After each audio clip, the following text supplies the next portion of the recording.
Bonjour les amis, j'espère que vous allez tous très bien. Très content de vous retrouver pour cette nouvelle vidéo dans laquelle on va parler de comment le Barça de Hansi Flick a retrouvé son niveau du début de saison parce que on rappelle quand même qu'il y a une période assez creuse entre novembre et décembre où le Barça a enchaîné beaucoup de matchs nuls et beaucoup de défaites en Liga. Mais le Barça de Hansi Flick, depuis le début de cette année 2025, impressionne, retrouve des couleurs et retrouve également son niveau du début de saison qu'on connaît. Et dans cette vidéo, on va parler de comment le Barça a transité de sa période creuse à ce renouveau-là, de l'effectif, du jeu et de tout ce qu'on a vu là.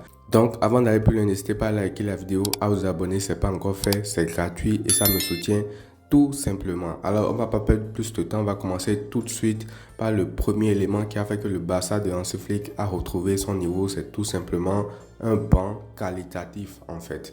Parce que qui vous souvienne, en début de saison, on ne pouvait même pas faire reposer les titulaires. À chaque fois que Hansi Flick a essayé de faire un peu de rotation, tout de suite ça t'est ressenti sur l'effectif en fait. La première défaite du Barça en Liga, c'était contre Osasuna, je crois, 4-2 chez eux là-bas. Et c'était dû aussi à un turnover que Hansi Flick a voulu faire en fait. Donc il y avait un manque criard de qualité sur le banc. Et chaque fois que tu fais tourner, tu vois vite le manque de qualité offensive, défensive, au milieu et tout.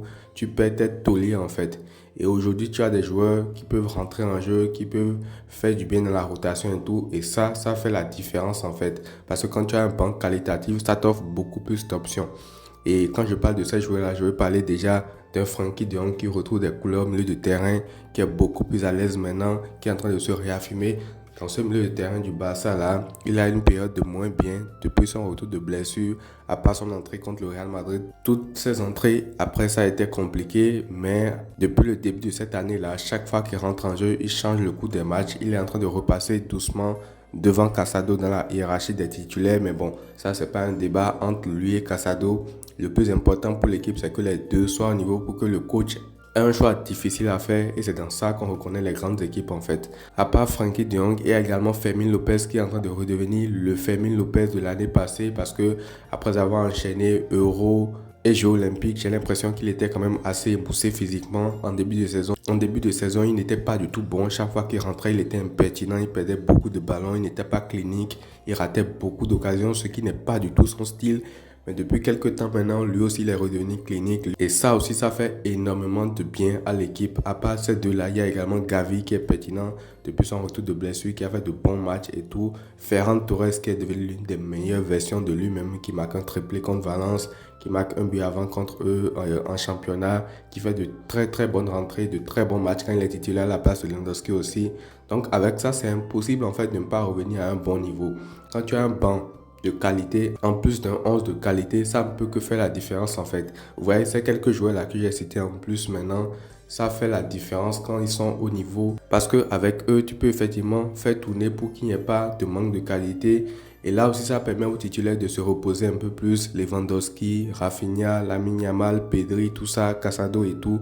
Ça leur permet aussi de se reposer. Et après, quand ils rentrent en jeu, ils sont beaucoup plus frais et donc beaucoup plus efficaces. Donc ça a un double avantage d'avoir un banc de qualité en fait. Non seulement ça ne diminue pas le niveau global de l'équipe, mais ça permet également aux titulaires d'entrer dans une sorte de rotation et de se reposer également. On passe maintenant au deuxième facteur qui a permis au Barça de Hansi Flick de retrouver son niveau, c'est tout simplement le niveau actuel de certains tauliers de l'équipe. Et quand je parle de tauliers, je veux parler en premier lieu de tout simplement monsieur.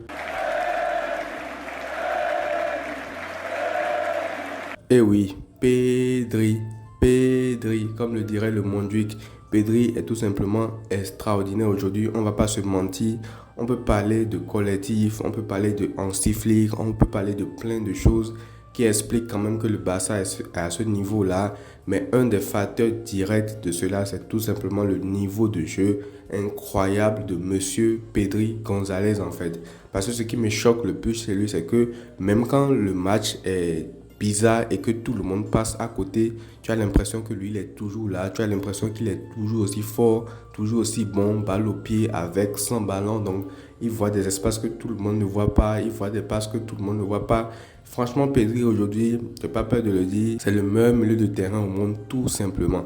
Et je pense même qu'il va falloir hausser un peu le niveau de ce qu'on dit parce que là, on va même plus le classer dans les milieux de terrain en fait. Est-ce qu'il fait pas tout simplement partie des meilleurs joueurs au monde cette saison en fait? Ça, c'est un débat que je me pose parce qu'avec le niveau qu'il a actuellement, c'est tout simplement n'importe quoi en fait. Il fait partie des joueurs les plus réguliers cette saison en termes de performance alignée. Et vous me connaissez, je ne veux pas rentrer dans des comparaisons bizarres et tout, mais en termes de contrôle de jeu au milieu de terrain, je n'ai pas vu ça depuis Xavi Hernandez, tout simplement. Et ça, c'est pas une comparaison que je fais. Je ne veux pas dire qu'il est plus fort ou moins fort que Xavi. Ça, c'est autre chose. Mais en termes de contrôle au milieu de terrain, comment Xavi gérait le milieu de terrain avant, avec les Iniesta, Busquets, tout, c'est lui qui décidait et tout. Franchement, c'est ça que Pedri est en train de faire aujourd'hui. Et ce qu'il fait avec Dani Olmo après le rouge de Fermin contre Séville, c'est tout simplement n'importe quoi en fait. Tu as 10 contre 11, mais tu as le ballon pratiquement toute la seconde mi-temps. Tu gères le tempo du match. Tu ne perds pas le ballon. Et ça, c'est ce qu'un joueur comme Pedri et Olmo également à ses côtés te permettent de faire en fait. Donc Pedri, c'est un joueur qui fait la diff et c'est un joueur qui peut te qualifier dans un tour suivant de Ligue des Champions. Même quand tu as 10 contre 11, de par son impact au milieu de terrain, de par la manière dont il gère tout le milieu de terrain en fait. Donc Pedri, on ne peut pas dénier qu'actuellement il est à un niveau tout simplement stratosphérique avec ou sans ballon. À part ça, tu as également un Baldé qui commence à énormément progresser sur son côté, qui fait beaucoup plus d'appels tranchants, qui donne beaucoup plus de bonnes passes et tout. Donc lui aussi est en train de progresser. Et à part ça, bon, tu as les autres tauliers aussi classiques, Rafinha, Lamine Yamal, tout ça, qui sont toujours au niveau. Ça, on ne va pas en parler parce qu'on en a déjà parlé plusieurs fois de... Alors, on va passer maintenant au troisième point qui fait que ce Barça-là a retrouvé son niveau. Ben, c'est tout simplement le boss de ce Barça-là, ou les boss, je vais dire, Hansi Flick et son staff, en fait. Parce qu'il faut bien remettre dans le contexte, monsieur Hansi Flick, il a changé nos vies, en fait. Qui vous souviennent, il y a quelques années, même l'année dernière, on souffrait toujours avec ce Barça-là. On n'avait pas forcément envie de regarder le Barça. Mais on les regardait parce que c'était notre équipe, parce qu'on ne pouvait pas rater les matchs et tout. Mais cette saison, chaque fois que le Barça finit de jouer, tu as déjà envie de savoir c'est quand le prochain match du Barça en fait. Parce que tu prends du plaisir, tu nous redonnes envie de voir ce Barça-là. Et ça, pour ça, rien que pour ça, merci monsieur Hansi Flick. Parce qu'on part d'une équipe où on se disait qu'on n'avait pas du tout le niveau, comment on allait faire et tout, à une équipe qui pourrait potentiellement gagner la Ligue des Champions. Et je dis bien potentiellement parce qu'aujourd'hui on en parle comme un favori, mais ce n'est pas linéaire en fait. Dans une Ligue des Champions, plein de choses peuvent se passer. Tu peux tomber sur un Inter Milan, peu importe l'équipe en fait. Donc voilà, déjà une stat assez importante. On est en février à l'heure actuelle, mais le Barça a déjà marqué autant de buts que l'année dernière sur toute la saison. Et ça, c'est une statistique aussi qui dénote du travail réalisé par Hansi Flick. Et ce qui est sidérant avec lui, vous savez c'est quoi? C'est que lors de la période creuse du Barça que j'avais évoqué en début de vidéo, entre novembre et décembre, le point fort du Barça était devenu quand même un point assez faible où les joueurs se prenaient tout le temps dans le dos. Le pied du jeu ne fonctionnait plus correctement. Il y avait un manque d'efficacité offensive. Bref, plein de choses comme ça qui ne marchaient pas. Et dans cette période, je me suis dit qu'il allait quand même calmer un peu son ardeur par rapport à cette manière de jouer là. Je me suis dit qu'il allait changer un peu sa stratégie. Mais rien n'est fait. Il a gardé sa stratégie. Il a continué à jouer comme ça. Même si ça marchait moins, il a toujours cru en sa stratégie. Et moi, c'est un truc que je trouve quand même admirable parce que il est capable de mourir pour ses idées en fait, monsieur Hansi Flick. Donc certes, si ça ne marche pas, on va critiquer, on va en parler, mais là, ça marche. Donc on ne peut que applaudir en fait. Et deuxième truc que j'aime beaucoup chez Hansi Flick, c'est tout simplement la réactivité. Parce que ça aussi, c'est le trait d'un très très grand coach en fait. Quand quelque chose ne marche pas, il ne faut pas s'entêter, il faut faire des remplacements très très très rapidement. Il ne faut pas attendre l'heure de jeu, il ne faut pas attendre la 75e, la 80e et tout. Non. Si tu as besoin de changement, tu le fais tout de suite en fait. Et quand je prends déjà les deux derniers matchs qu'on a joués, contre Alaves, première mi-temps catastrophique, changement à la mi-temps et effet immédiat. Je pense que c'est De Jong qui rentre et c'est Eric Garcia qui rentre pour remplacer Araujo également. Donc on voit ces changements-là, leur effet est immédiat. Et lors du dernier match contre Séville, pour un mi-temps assez catastrophique aussi, changement avec effet immédiat, Fermin Lopez remplace Gavi et marque la minute après. Donc ça aussi c'est un truc qui me plaît chez Hansi Flick et même après le route de Fermin, il fait des changements assez immédiats, il fait rentrer Dani Olmo, il fait rentrer Eric Garcia pour garder cette possession là au milieu du terrain. Donc Moi, franchement, Hansi Flick, c'est un coach que je respecte énormément, peu importe l'issue de la saison. Même si, bon, quand il n'y aura pas de trophée, beaucoup vont s'amuser peut-être à dénigrer tout ce qu'il a fait.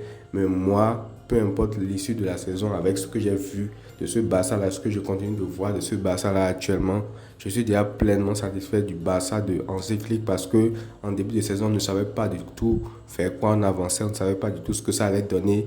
Mais les résultats sont au-delà de nos attentes. Et même Simeone l'a dit, actuellement le Barça c'est la meilleure équipe en Liga. Si on n'avait pas choqué, si on n'avait pas perdu tous ces points-là, aujourd'hui je pense que le Real Madrid ou l'Atlético ne verrait même pas notre poussière au classement en Liga. Alors on va terminer cette vidéo en parlant du quatrième point qui a changé le Barça de Hansi Flick.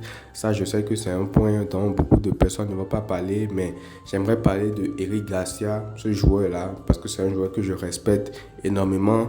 Oui, c'est un joueur qui est moins mis en lumière, mais c'est un joueur que moi je trouve quand même vraiment important parce que déjà, le premier point, c'est qu'il est polyvalent. Et un joueur polyvalent, vous le savez, en 2025, c'est un joueur qui est très important pour un effectif en fait, peu importe lequel.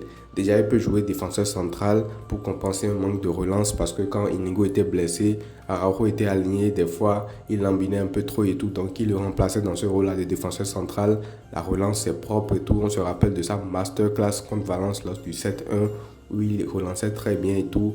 Donc franchement, Eric Garcia, que ce soit en défenseur central ou également en poste numéro 6, il peut le jouer, il ne fait pas du tout tâche dans le jeu du Barça, il est teigneux, il récupère des ballons, balle au pied aussi, il ne fait pas du tout tâche en fait. Tu ne vois pas que c'est un joueur qui est en train de réduire le niveau global technique de l'équipe en fait. Donc avoir un joueur aussi assidu que lui qui est bon à 2 postes donnés, moi je pense que c'est une bénédiction.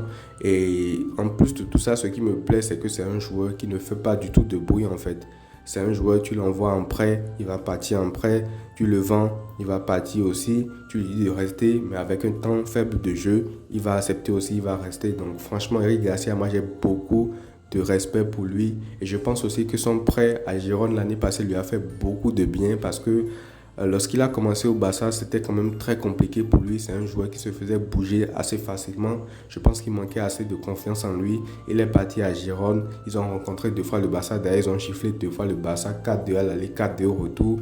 Il était là, il a joué avec eux. Donc je pense que avec la formidable saison que Gérone a fait l'année passée, ça lui a permis de s'affirmer en tant qu'un élément clé d'un effectif donné. Du coup, quand il est revenu au Barça maintenant, il revient avec cette expérience-là. Et ce qui fait de lui un joueur encore plus bonifié que ce qu'il était avant. Donc j'avais vraiment envie de lui rendre hommage dans cette vidéo. Lui aussi, il est en train de faire une très bonne saison. Et voilà. C'est tout pour cette vidéo. N'hésitez pas à me dire ce que vous en avez pensé dans les commentaires. Est-ce que vous avez un autre facteur qui explique le regain de forme du Barça de Hansi Flick? Je vous lirai. Prenez tout soin de vous les amis et à très vite.